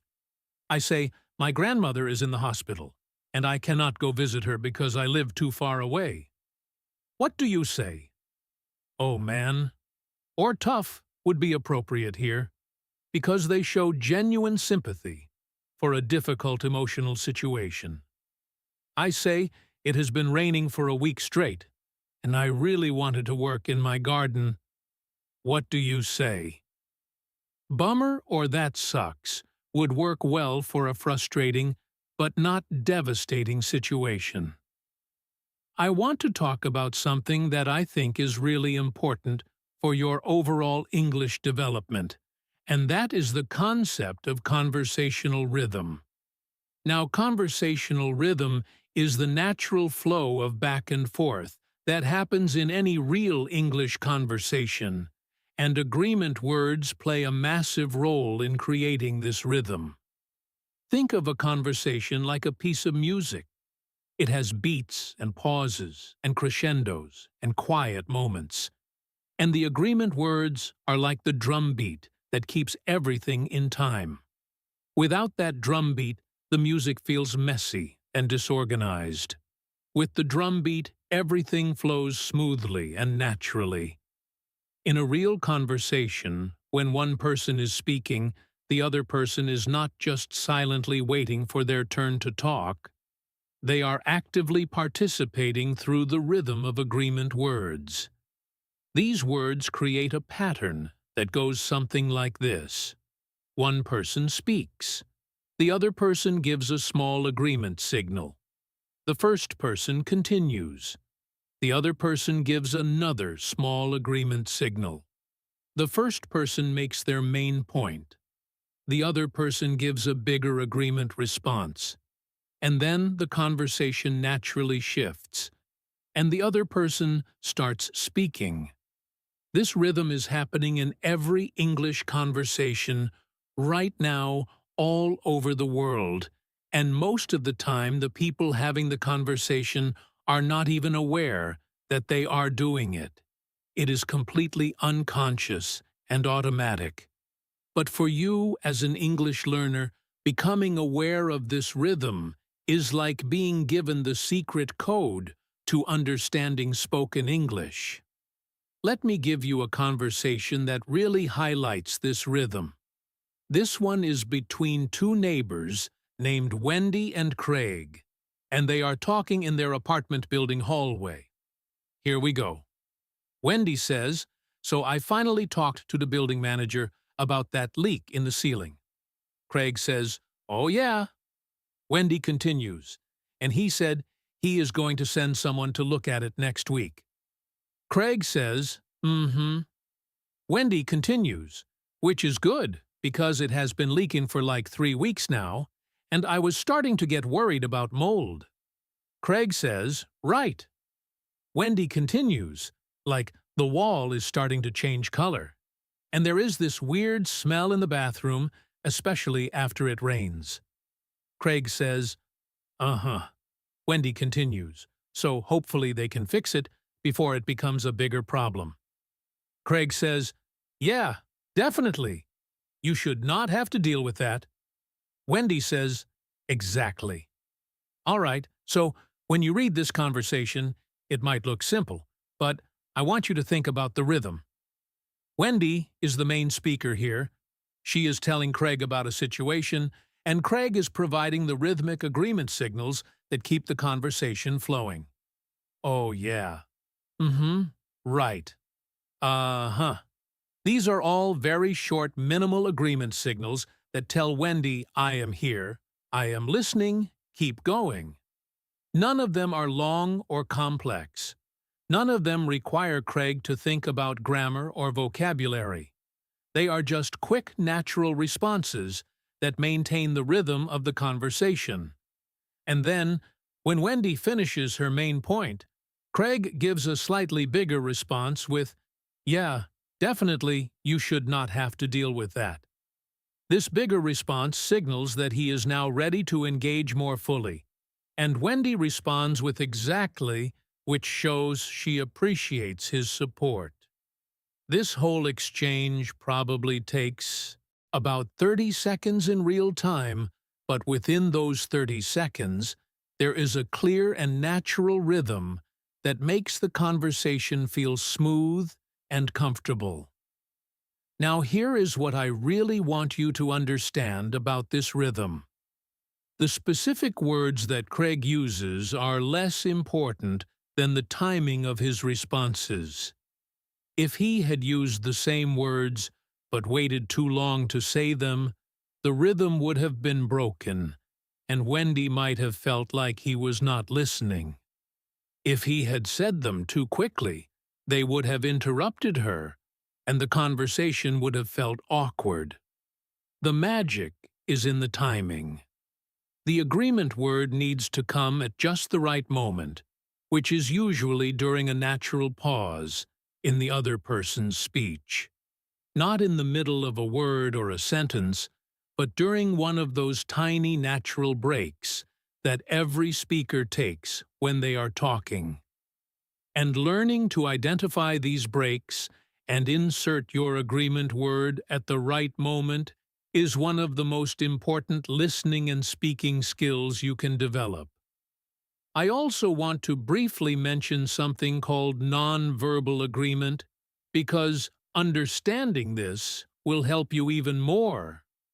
Now you might be thinking, wait a minute, this is a listening practice lesson, why are we talking about non-verbal stuff? But the truth is that in real life, conversations, non-verbal signals are a huge part of how people show agreement. And if you are only listening to the words, you are missing half of the message. When two people are having a conversation in person, they are constantly nodding their heads, making eye contact, leaning forward or back, smiling, frowning, raising their eyebrows and making small gestures with their hands. And all of these nonverbal signals carry meaning that either supports or contradicts the verbal agreement words they are saying. For example, if someone says, "yeah," while shaking their head from side to side, they are actually disagreeing, even though the word "yeah" sounds like agreement. If someone says "right" while looking away and avoiding eye contact, they might be signaling that they are not really paying attention.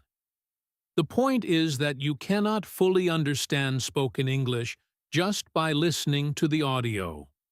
You also need to see the person if you want to get the complete message. And this is why watching English movies and TV shows is such a powerful way to improve your listening skills. When you watch a video, you get both the audio and the visual information, and your brain combines them to give you a much richer and more accurate understanding of what is being communicated. Let me give you another conversation now, and this one focuses on some agreement expressions that are very common in specific situations. This conversation is between a personal trainer named Marcus and his client, Diana, and they are at the gym. Here we go. Marcus says, "All right, Diana, how are you feeling today? Are you ready for your workout?" Diana says, "Oh, just trying to stay motivated." Marcus says, "I hear you. Mondays are always the toughest." Diana continues, "Yeah, and I was up late last night, so I am running on like 4 hours of sleep." Marcus says, "Oh boy, that is rough." Diana continues, "But I told myself I was going to come no matter what, so here I am." Marcus says, "Good for you. That takes discipline." Diana continues, "I just hope I can get through the whole session without dying." Marcus says, "Ha, you will be fine. I will go easy on you today." Diana says, "Thank goodness I could use a break." Marcus says, "No doubt. All right, let us start with some stretching." All right, so there are some really good expressions in this conversation, starting with, "I hear you." Now, "I hear you" is very similar to "I feel you" that we learned earlier, but there is a subtle difference. I feel you is primarily about emotional empathy. It means I understand your emotions. I hear you is more about cognitive understanding. It means I understand what you are saying. I acknowledge your situation. When Marcus says I hear you, he is saying, I understand that Mondays are tough for you. I acknowledge that. You could use I hear you in many of the same situations as I feel you, but it feels slightly less emotional and slightly more practical. Then Marcus says, oh boy, that is rough. Oh boy is an expression of concern or surprise that is similar to oh man and oh no, but it has its own particular flavor. It often implies that the situation is difficult or uncomfortable, but not necessarily tragic. And that is rough is a sympathetic agreement expression. That means that is a difficult situation. I sympathize with you. Rough is similar to tough that we learned earlier, but it is slightly more casual. You can say that is rough or just rough in response to almost any negative situation. If someone says they have been stuck in traffic for 2 hours, that is rough. If someone says they have a headache, that is rough. It is a quick, easy way to show sympathy without being dramatic. Then Marcus says, good, for you, which we have learned before, and it works perfectly here to show approval of Diana's decision to come to the gym despite being tired. Then Diana says, thank goodness, which is a natural response to receiving good news or reassurance. And then Marcus says, no doubt. Now, no doubt is an interesting expression that can mean a few different things depending on the context. In some situations, no doubt means I am certain or I have no question about that. But in casual conversation, it is often used as a general agreement word, similar to for sure or absolutely. When Marcus says no doubt here, he is agreeing with Diana's statement that she could use a break. He is saying, yes, I agree, you definitely need a break. No doubt is a great expression to have in your vocabulary because it sounds confident and casual at the same time. Some other examples of how you might use no doubt. Someone says, this is going to be a long day, and you say, no doubt. Someone says, the new restaurant is supposed to be amazing, and you say, no doubt. Someone says, we are going to need more time to finish this project, and you say, no doubt. It works in all kinds of situations where you want to show confident, casual agreement. Let me do a quick practice round with these gym conversation expressions. I say I have been so busy this week, I barely have time to eat. What do you say? I hear you, or that is rough would be perfect. I say I decided to wake up early every day to meditate, even though I am not a morning person. What do you say? Good for you would be great here. I say I pulled a muscle in my leg yesterday, and now I can barely walk. What do you say?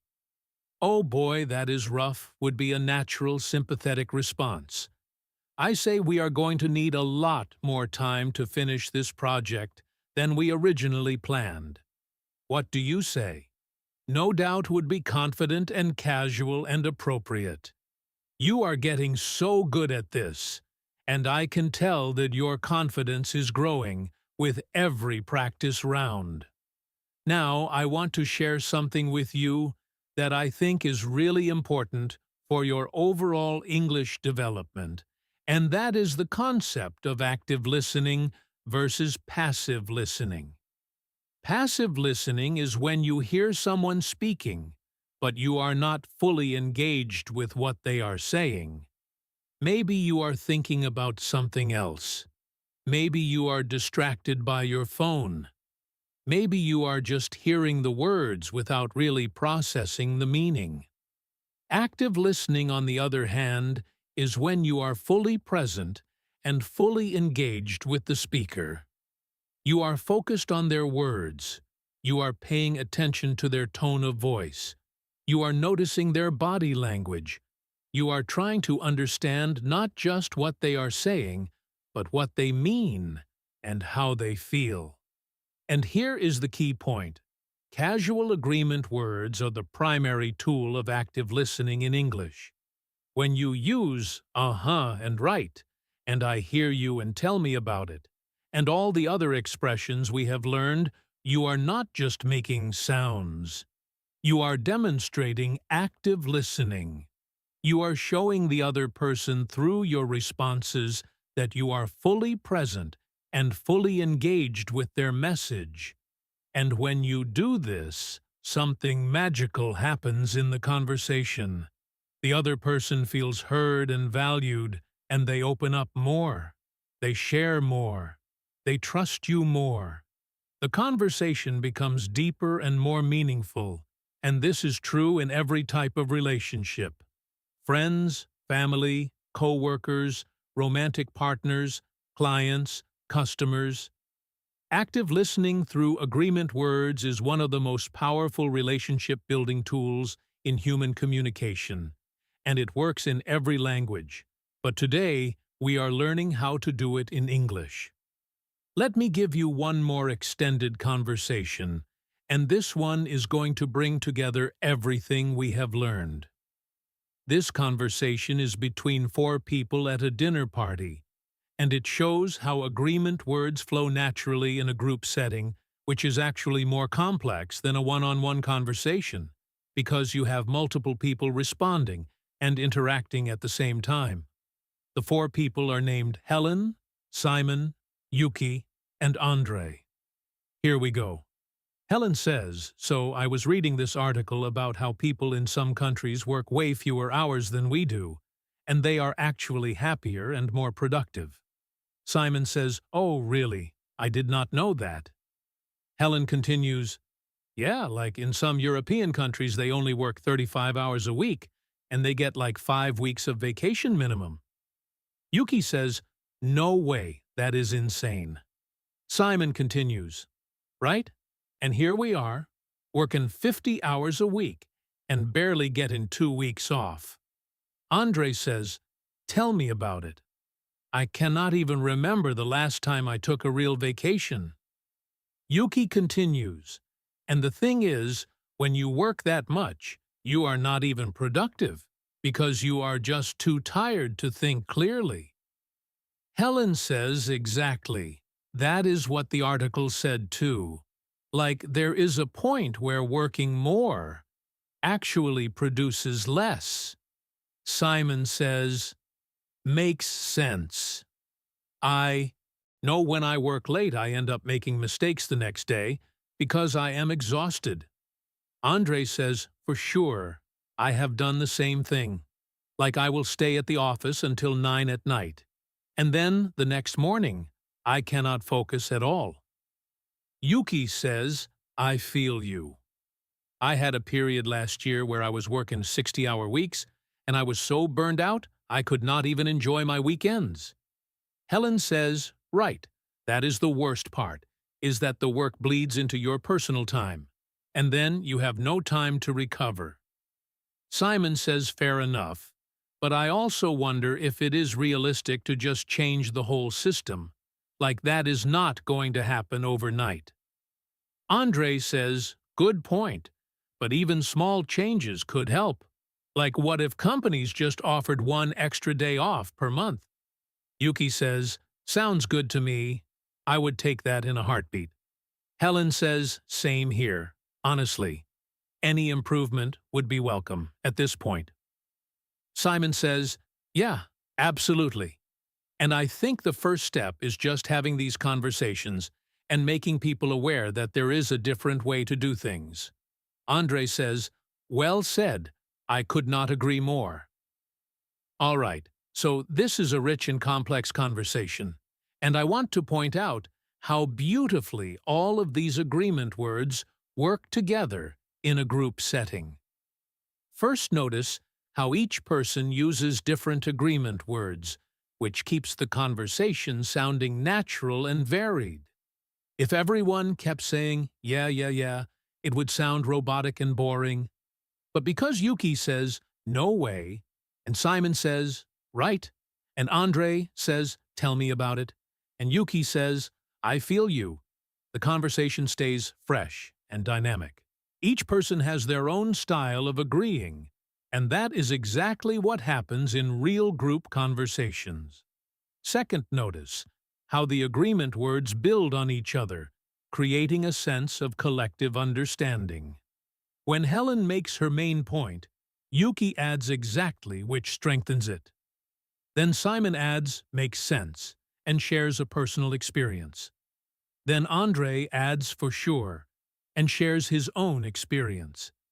Each person is not just agreeing, but adding their own voice to the growing chorus of agreement. And this creates a powerful sense of group connection. Third, notice how Simon uses "fair enough" and "good point" to introduce a slightly different perspective without disagreeing. He acknowledges the group's position with "fair enough" and then gently offers a counterpoint with "good point." But I also wonder, this is a masterful conversation move because it keeps the discussion balanced and prevents it from becoming just one big echo chamber where everyone says the same thing. And then Andre responds with "good point," which validates Simon's concern before offering a compromise. And the whole thing stays positive and respectful because of how these agreement words are used. And at the very end, Simon says, "Yeah, absolutely," which we know is an enthusiastic combination. And then Andre says, "Well said," which is a wonderful expression that means you expressed that very well. I could not have said it better. "Well said" is a really classy agreement expression that shows respect for the other person's way of expressing themselves. It is stronger than just agreeing with the content. It is agreeing with both the content and the delivery. You can use "well said" when someone makes a particularly eloquent or insightful point in a discussion.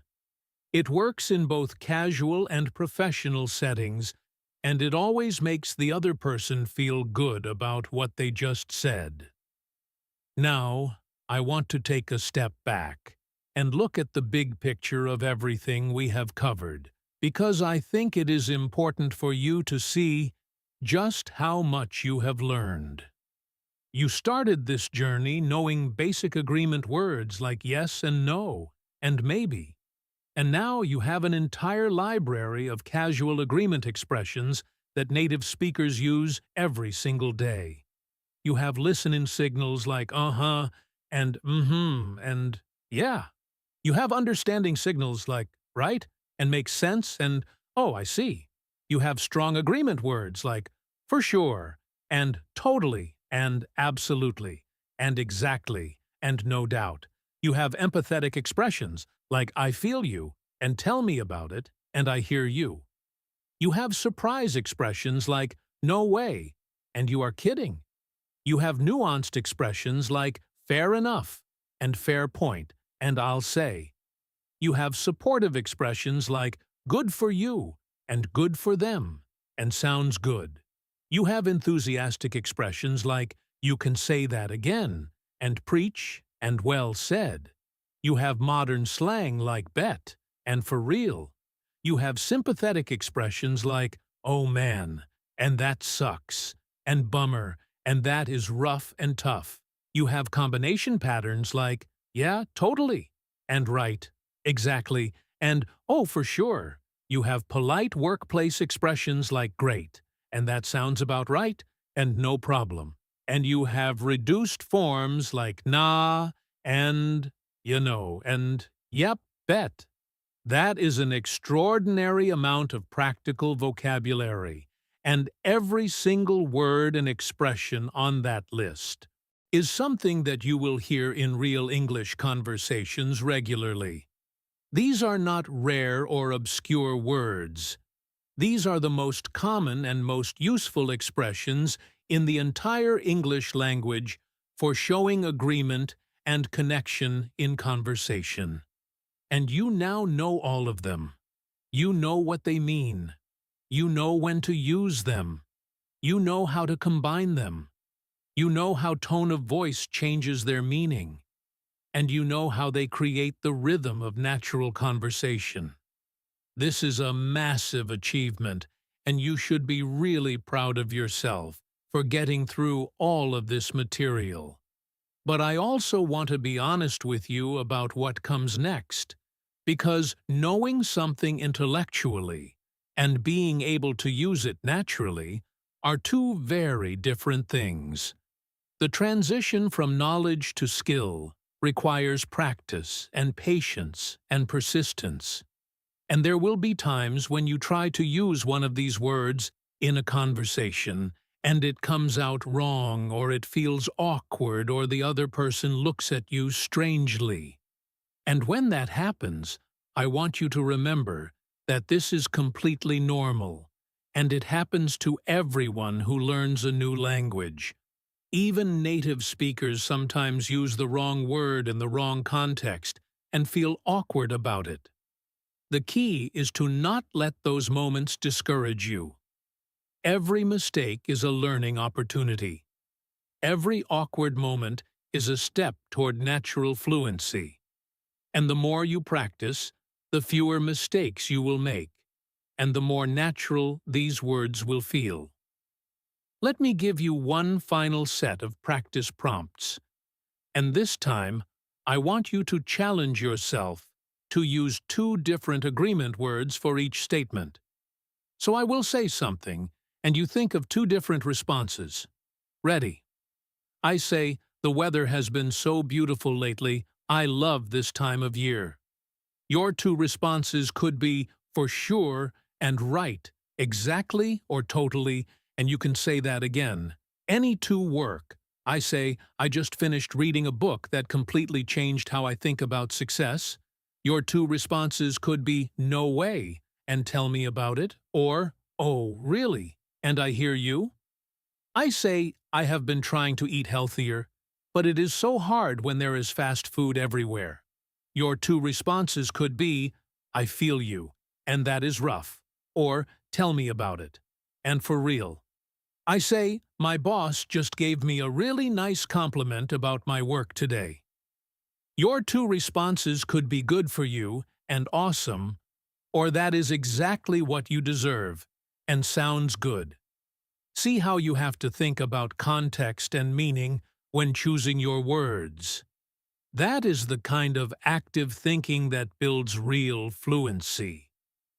I also want to talk briefly about something that holds a lot of English learners back when it comes to using casual agreement words, and that is the fear of sounding unprofessional or uneducated.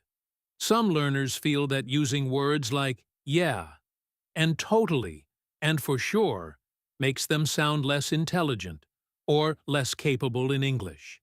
And I understand where this feeling comes from, because in many traditional English classes, students are taught to always use complete sentences and formal vocabulary. But I want to assure you that this is a misconception. Using casual agreement words does not make you sound uneducated. It makes you sound natural. It makes you sound like a real person who understands how the language is actually spoken in the real world. Think about it this way. A doctor who is given a presentation at a medical conference uses formal academic language, but that same doctor, when they are having lunch with their colleagues, uses casual language including words like yeah, and totally, and for sure. Does that mean the doctor is uneducated? Of course not. It means the doctor is adaptable. They know how to adjust their language to fit the situation. And that is exactly what you should aim for as an English learner. Be adaptable. Use formal language when the situation calls for it, and use casual language when the situation calls for it.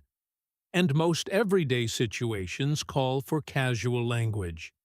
The only time you really need to avoid these casual agreement words is in very formal situations, like academic writing, legal documents, official business letters, and formal speeches, but in everyday conversations at work, with friends at the store, at a restaurant, on the phone, in emails, to colleagues, in text messages, and in pretty much every other situation you encounter in daily life, these words are perfectly appropriate, and using them will make your English sound more natural, more confident, and more connected to the people you are talking to. I want to share one last thought with you before we finish. Learning a language is not just about acquiring vocabulary and grammar. It is about learning how to connect with other human beings through words. And casual agreement words are one of the most powerful tools for building that connection. When you say, "I feel you" to someone who is struggling, you are not just using an English phrase. You are reaching across the gap between two people and saying, "I understand you. I am with you. You are not alone." When you say "for sure" to someone who is excited about something, you are sharing in their excitement and multiplying their joy. When you say "tell me about it" to someone who is frustrated, you are letting them know that their frustration is valid and shared. These little words are not just linguistic tools. They are human connection tools. And every time you use them, you are making the world a little bit smaller and a little bit more connected, and that is a beautiful thing. So as you go out into the world and practice these words, remember that you are not just practicing English. You are practicing human connection. You are learning how to be a better listener, a better friend, a better coworker, a better conversational partner. And the English skills will come naturally as a result of that deeper practice. I truly believe that the best English speakers are not the ones who know the most words. They are the ones who use the words they know to create the deepest connections with other people. And that is exactly what these casual agreement words allow you to do. I want to thank you from the bottom of my heart for joining me for this deep dive into casual agreement words. The fact that you invested this much time and energy into improving your English tells me everything I need to know about your dedication and your potential. You are going to achieve your English fluency goals. I have no doubt about that. The question is not if, but when. And every lesson you watch, every conversation, you have every word you practice brings that moment closer. So please, keep going. Keep showing up. Keep practicing. Keep believing in yourself. And remember that English in Fluency is always here for you with lessons that are designed to help you understand real English as it is actually spoken by real people. If you have not already, please subscribe to the channel so you never miss a lesson. And if you enjoyed this lesson, I would love it if you could leave a comment letting me know your biggest takeaway or your favorite agreement word. I read every single comment, and they mean the world to me.